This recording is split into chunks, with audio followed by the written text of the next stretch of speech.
15 years have been very difficult in terms of financing, especially the shipping industry.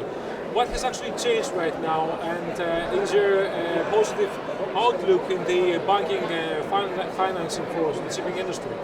I think, over the last 10 years, it's been certainly a very tough period.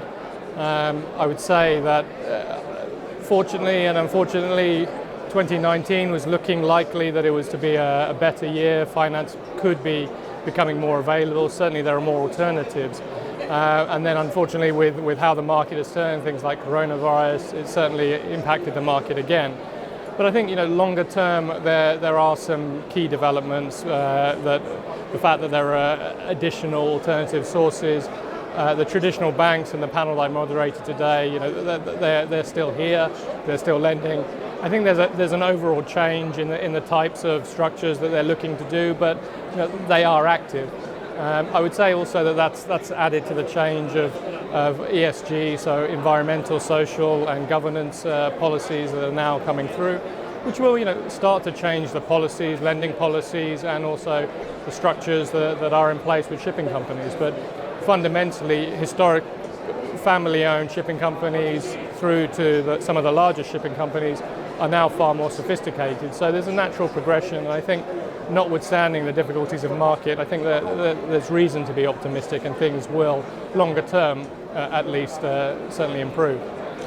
Decarbonization and the IMO 2020 is actually becoming a reality nowadays, and there are many ship owners and shipping companies who are actually looking into finding and securing some financing regarding the scrubber installation.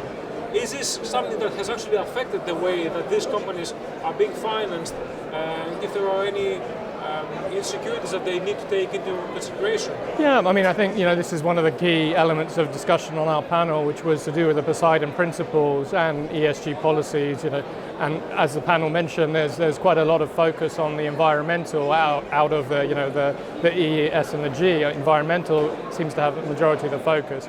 And I think that will be key, partly in terms of changing the impression of the industry, but also kind of as the sector develops. You mentioned the IMO regulation, so this will be a natural progression. I think there will be a transition period as there always is. But I think what was clear from the international bank panel was that they want to see ESG policies in place. They want to lend to green ships, and to some extent in the future they will only be able to lend to green ships. So that's something that I think is certainly positive for the scrubber discussion, and I think that will be a part of a kind of the financing mix that is there, and certainly they will be looking to finance greener ships. Finally, you have become a regular attendant at the Capital Link events. Would you like to share your thoughts about this event?